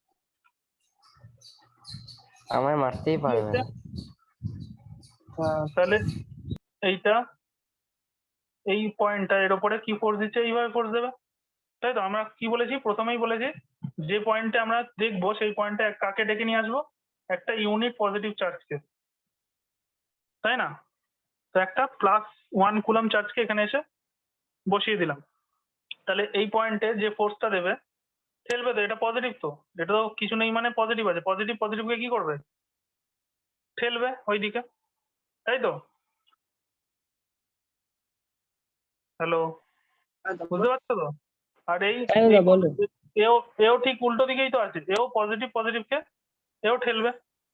হুম, তো এই পয়েন্টগুলো যদি আমি নাম দিয়ে দিই এ বি সি ডি, তাহলে ইলেকট্রিক ফিল্ড বি থেকে ও এর দিকে, বি থেকে ও এর দিকে কতটা হবে, এক্ষুনি দেখেছি যে যতটা 20 এখানে এই দূরত্বটা কত, এখানে বলে দিয়েছে যে এই যে এটা একটা বর্গক্ষেত্র, বর্গক্ষেত্রের বাহুর দৈর্ঘ্য বলেছে 10 সেন্টিমিটার, 10 সেন্টিমিটার, এটাও 10 সেন্টিমিটার, এটাও 10 সেন্টিমিটার, এটাও 10 সেন্টিমিটার, বাহুর দৈর্ঘ্য বলে দিয়েছে। তাহলে বাহুর দৈর্ঘ্য 10 সেন্টিমিটার, এইটুকু দূরত্বটা কত হবে, এইটুকু হচ্ছে BO, BO square, BO square, বিওটা কত হবে বার করে আমাকে বলো দেখি। দাদা 5। এটা তো বাহুর দৈর্ঘ্য 10, এটা তো কি, এটা এটা কি বাহু? না কর্ণ। কর্ণ, ভাব তাহলে কর্ণ কি হয়, বর্গক্ষেত্রে কর্ণের ফর্মুলা কি, হুম। বর্গক্ষেত্রে কর্ণের ফর্মুলা কি অবস্থা 12 এর স্টুডেন্টরা। 100 প্লাস 100 ভোল্ট রুট কর। হ্যাঁ, না না, সৌরভ তো বলছে ওই তো 10 square plus 10 square under root. Under root কি সব বলছে, স্যার √2 ইন্টু বাহু হ্যাঁ √2 ইন্টু বাহু কত এখানে 10, 10।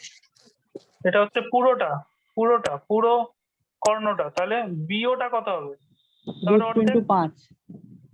√2 ইন্টু বাহু, বাহু তার বাই অর্ধেক। 2, হ্যাঁ অর্ধেক। হ্যাঁ, তাহলে হচ্ছে 5√2, তাহলে বিও হচ্ছে 5√2 সেকেন্ডটা। এবার এটাকে আমি লিখে নিচ্ছি, এটাকে আমি লিখে নিচ্ছি আর, ঠিক আছে? কেননা আমি বারবার 5√2 নিয়ে নিয়ে ঘুরবো না, তার কারণ হচ্ছে সব কটাতেই 5√2 আসবে। দেখো এখান থেকে এটা কর্ণ, এটাও সেম, ইভেন এটা আর এটা সেম হবে, কেননা সমান দুভাগে ভাগ করে বর্গক্ষেত্রে, তাই না? সব সেম, এইটা এইটা এটা এটা সবাই সেম, তাই জন্য 5√2 কে বারবার নিয়ে না ঘুরে এটাকে আমি আর লিখে নিয়েছি, তাহলে এটাকে r² লিখে নিলাম, ঠিক আছে? এটা কোন দিকে, এটা হচ্ছে along BC, BO vector, along BO vector, B থেকে ওর দিকে, এটা আমি ভেক্টর ফর্মে লিখছি, বা ভেক্টর ফর্মে না লিখে এরম এরম লিখলেই হবে। ই বিও ভেক্টর মানে বি পয়েন্টে, বি থেকে ওর দিকে এটা। এবার যদি আমি ডি পয়েন্টের জন্য করি ইলেকট্রিক ফিল্ড ডি থেকে ও এর দিকে, সেটাও হবে কে। আচ্ছা কেটা এখানে 1 হবে, কারণ এটা সিজিএস পদ্ধতিতে কে এর ভ্যালু 1 হয়, তাই তো? এসআই পদ্ধতিতে কে এর ভ্যালু 1/4πε হয়। এখানে যেহেতু সিজিএস এর অঙ্কটা হচ্ছে পুরোটা সেন্টিমিটার, ইএসইউ এগুলো সব সিজিএস ইউনিট। এই ইএসইউটা এখানে কুলম নেই, এখানে ইএসইউ আছে, তাহলে এটাকেও 1 কুলম না করে 1 ইএসইউ লেখা হচ্ছে। তাহলে এখানে কে এর ভ্যালুটা 1 হবে, তাই না? তার মানে এটাকে আরেকটা লাইন লিখে এটাকে করে দেবো 20/r² along BO vector. along মানে বিও ভেক্টরের দিকে, এরকম বাংলায় লিখলে কি লিখবে, বিও ভেক্টর এর দিকে, ই ডিও। এটা কি হবে? এটা হচ্ছে একই, এরও তো 20 আবার r² along ডিও ভেক্টরের দিকে। তোমরা দেখো এই ভেক্টরটা আর এই ভেক্টরটার মান সমান, তাই না?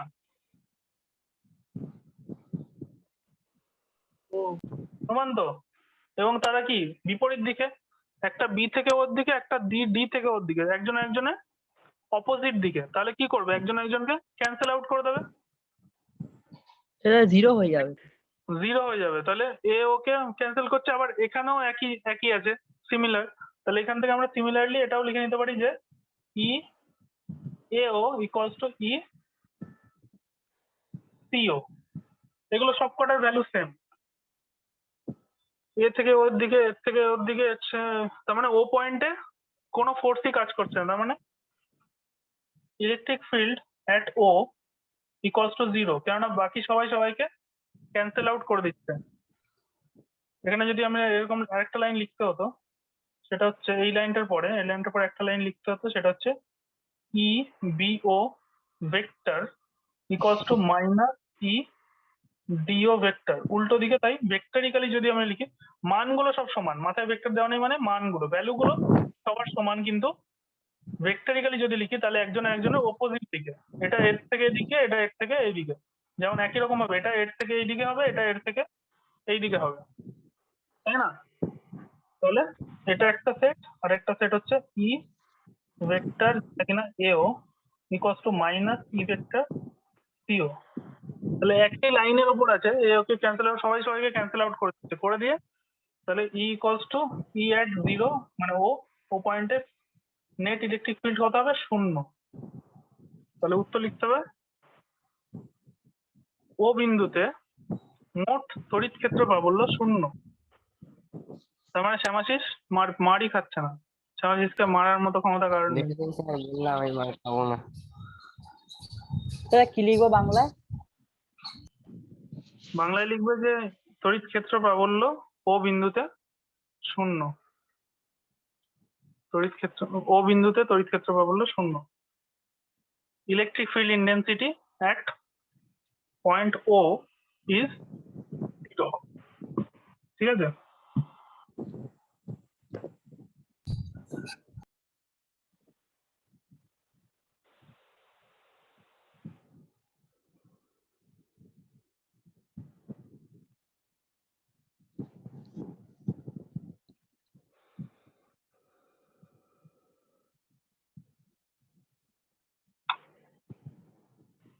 মুছে দিই? হ্যাঁ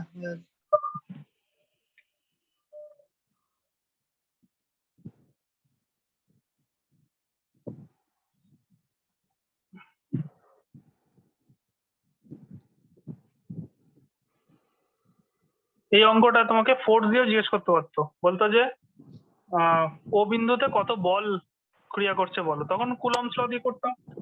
কুলম্বস ল দিয়ে করে ওখানে 0ই বেরোতো, ফোর্সটাও 0 বেরোতো। ফিল্ড 0 মানে ফোর্সটা 0, কেননা force equals to Q into E. E 0 যদি হয় তাহলে এফটাও 0 হয়ে যাবে। বুঝতে পেরেছো? একই রকম ভাবে ফোর্স দিয়ে ডিসকাস করলেও আমরা ফোর্সটাও 0ই পেতাম। ফিল্ড 0 হলে ফোর্স 0ই হবে। এবার ধরো বলেছে একটা এরকম গোল আছে, গোল একটা সারফেস, তার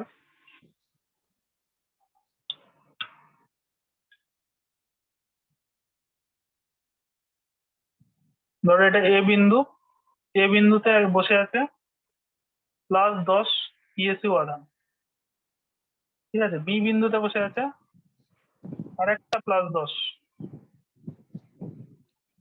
ইএসইউ আধান, সি বিন্দুতে বসে আছে +10 ইএসইউ আধান, ডি বিন্দুতে বসে আছে -10 ইএসইউ আধান, ঠিক আছে। তাহলে জিজ্ঞেস করেছে যে ও বিন্দুতে কত তড়িৎ ক্ষেত্র প্রাবল্য তৈরি হচ্ছে। একই প্রশ্ন, ইলেকট্রিক ফিল্ড এট ও।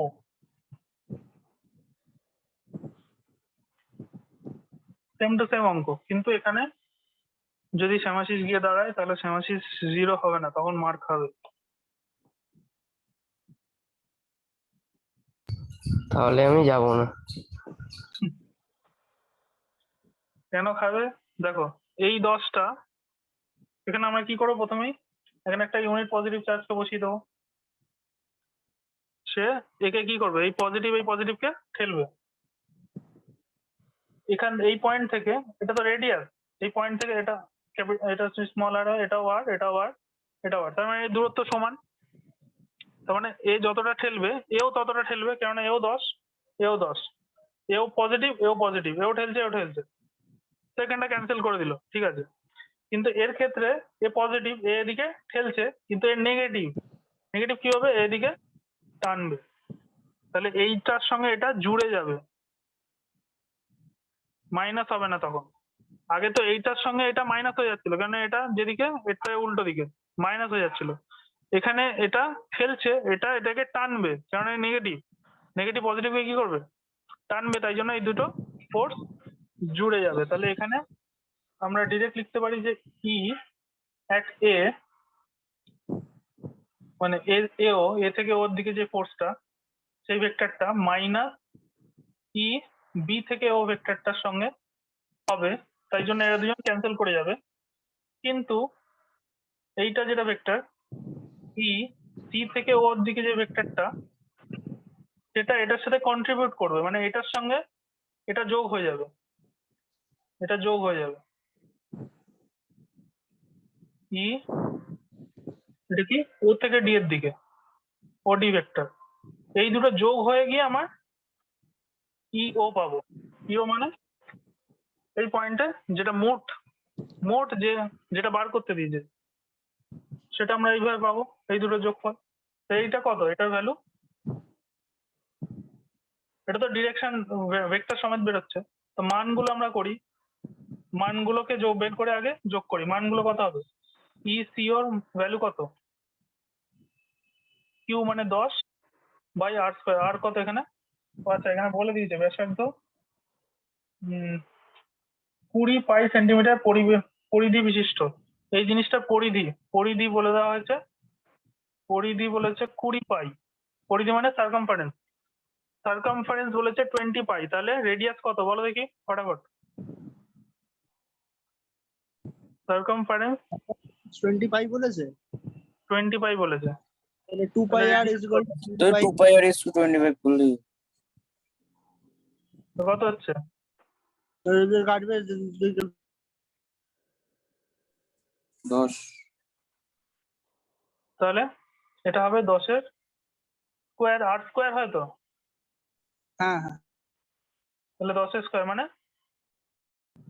1/100, মানে 100টা 10 1/10 কেটে গেল 0.1, 1/10 0.1 তাই তো, 0.1 ইউনিট কি এক্ষুনি শিখেছি, বলো ইলেকট্রিক ফিল্ডের ইউনিট কি, আর এটা কি পদ্ধতিতে হচ্ছে, এটা সিজিএস ইয়েস, সিজিএস এ হচ্ছে, সিজিএস এ ইলেকট্রিক ফিল্ডের ইউনিট 9 কি, per ESU. টাইম পার ইউএসইউ। ডাইন পার ইএসইউ, ঠিক আছে, এটা হচ্ছে ভ্যালু। আর ই ওডি, ইওডিও একই হবে 0.1 ডাইন পার ইএসইউ, তার মানে ই অ্যাট ও ভেক্টর হবে 0.1 প্লাস 0.1। এবার যেহেতু এখানে ভেক্টর লিখেছি তার দিকটাও লিখতে হবে। আচ্ছা আগে মানটা লিখে নিই, আগে মান কত হবে সেটা লিখে নিই। 0.1 মানে 0.2 টাইম পার ইএসইউ। এবার যদি ভেক্টরে লিখি, ভেক্টরে লিখলে মানটা তো লিখবই, তার সাথে আমাকে দিকটাকেও লিখতে হবে। কোন দিকে? অ্যালং, কোন দিকে বলো? সিডি বরাবর, অ্যালং সিডি ভেক্টর বা ওডি ভেক্টর বলতে পারো, একই ব্যাপার, তাই না?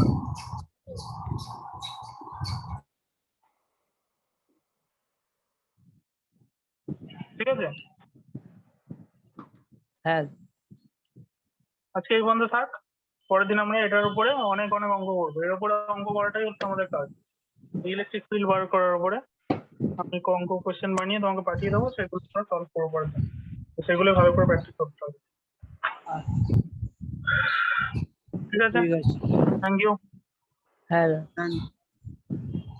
কারোর কোনো প্রশ্ন আছে এখানে? যদি থাকে বলো, কোনো ব্যাপারে, কাজে যা পড়ালাম কারোর কোনো ব্যাপারে কোনো প্রশ্ন থাকলে। না ঠিক আছে, থ্যাংক ইউ। হ্যাঁ স্যার, একটা জিনিস জিজ্ঞেস করবো? হ্যাঁ বলো। স্যার বলছি যে স্যার ওপরে যে আরইসি লেখাটা, ওটা কি আসছে স্যার? ওটা তো আমার আগে আসেনি। হ্যাঁ, রেকর্ড। ঠিক আছে, থ্যাংক ইউ। আচ্ছা, আচ্ছা ঠিক আছে।